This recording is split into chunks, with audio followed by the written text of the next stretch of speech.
اگر مسلمان واقعی ہی مسلمان بن جائے تو اپنے سے 10 گنا بڑی طاقت سے لڑ کر اسے شکست بھی دے سکتے ہیں۔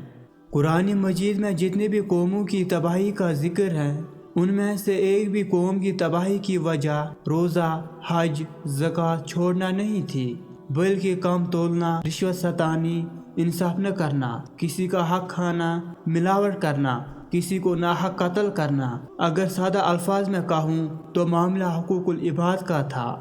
مصیبت میں گرے بندے کو سب سے پہلے مدد کی ضرورت ہوتی ہے۔ نصیحت کا فریضہ بعد میں بھی ادا کیا جا سکتا ہے۔ ہر وہ تحفہ ناجائز ہے جو کسی شخص کو ہرگز نہ ملتا اگر وہ اس منصب پر نہ ہوتا۔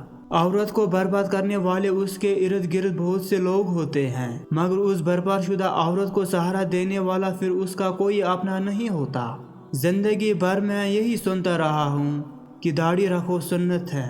میں نے کبھی کسی کو یہ کہتے نہیں سنا کہ وعدہ کرو تو نبھاؤ سنت ہے، کسی سے بدسلوکی نہ کرو سنت ہے، خلق خدا کی خدمت کرو سنت ہے، اور بے حیائی کے جتنے طریقے ہیں ان کے پاس بھی مت جاؤ، خواہ وہ اعلانیہ ہو خواہ پوشیدہ۔